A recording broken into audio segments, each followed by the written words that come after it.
I was working on an arrangement and remembered this little tip which I thought was well worth sharing. You may already be aware of it, you might already be using it. But if not, I think this could greatly improve your chord voicings. Now, chord voicings is just a posh way of saying the way you arrange the notes in a chord.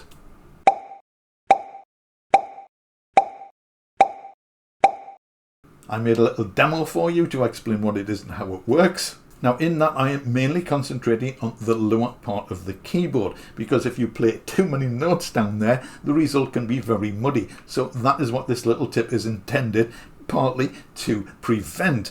However, it can also be used amazingly well right across the keyboard. And in the demo, I give a little example of doing that a little bit higher up the keyboard. You can hear what it sounds like.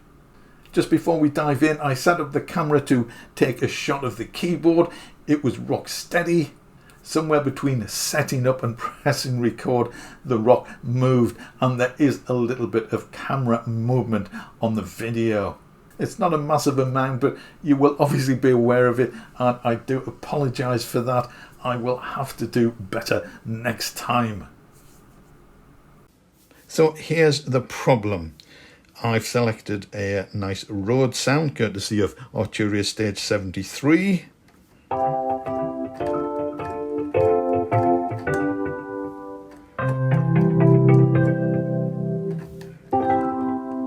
So that sounds quite nice, around middle C and higher. And if we want to play a chord accompaniment, this is possibly something you would program into your DAW.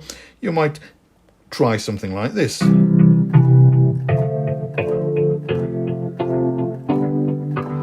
So that's not too bad. You can hear the chords, you can hear the notes, it's all right. But if you wanted the harmonies to be lower down the keyboard, say down here, ooh, that is very muddy. So if you're trying to do the same thing at a lower octave, you would get something like this.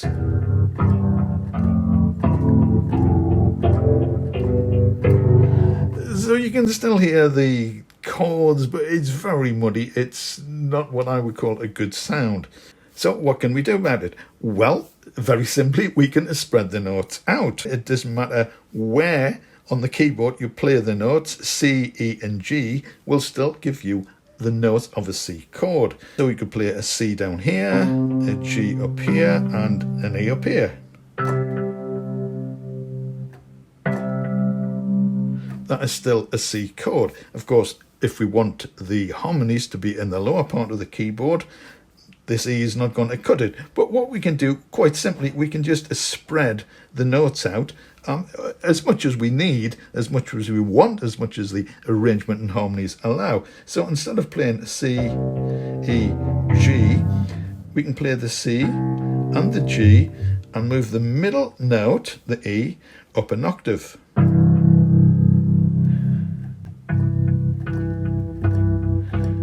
So that is still a C chord, only we've spread the notes out. So by spreading the notes further apart, we get a much nicer, cleaner, less muddy sound.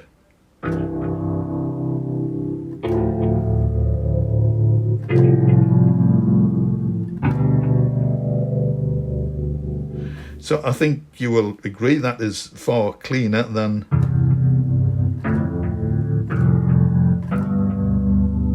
Now, we are obviously moving the notes up a little bit, but I think that's a small price to pay for getting a cleaner, more discernible sound. So just to put this into context, that chord sequence might go something like this.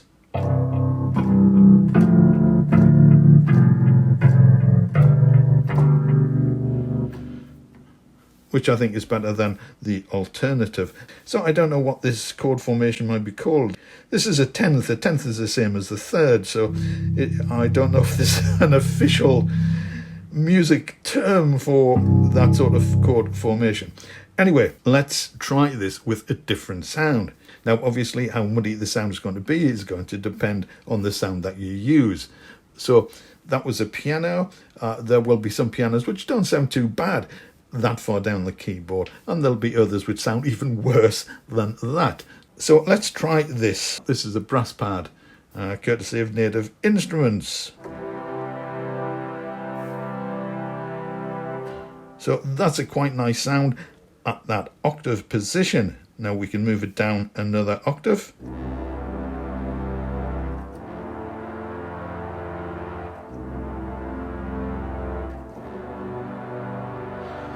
Not too bad either, but if we go right down the keyboard here,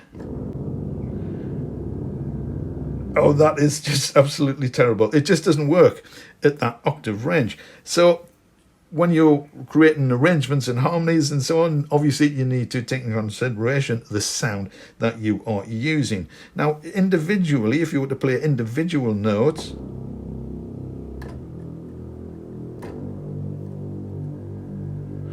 now, they don't sound too bad because you are only playing one note. But as soon as you put a couple of notes together, they start to sound muddy. So the first thing I have to say is that I probably wouldn't try to use this sound this far down, but I'm just using this as an example, possibly a worst case scenario. So let's try it using this, I don't know, this split chord or this 10th idea.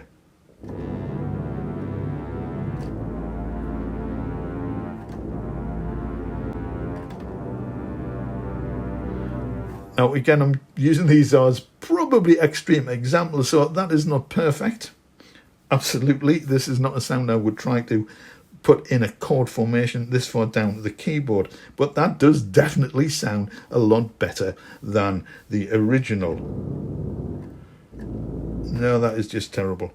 So that's two examples of two sounds which you possibly wouldn't want to play so far down the keyboard, but it's an example of how they can be made to sound better and more intelligible if you do want to do that.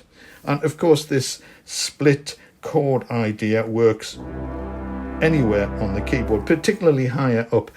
There's a little rule of thumb, if you like, which says that the lower down the keyboard you are playing, or the lower the note frequencies are, the fewer notes you should be playing.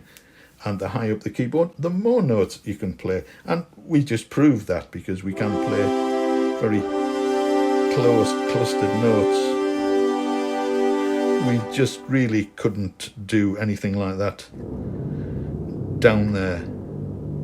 No, we just couldn't. But this split note technique also works higher up the keyboard.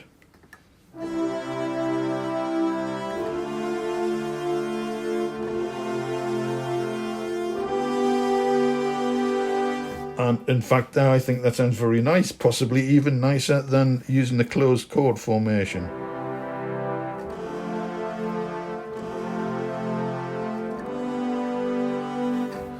Anyway, that's the little tip. So although I have used tenths, for want of a better term, in this example, it's really a demonstration of how spreading out the notes in a chord voicings, can help improve your harmonies, make them sound better, more open and clearer. If you found this useful, there is a subscribe button down there somewhere and a big thumb button. If you want to click one or both, that would be amazing. Thank you very much indeed. And if you have found this video useful, then I think you might find these videos useful as well. Thanks for watching, and we'll see you in the next one.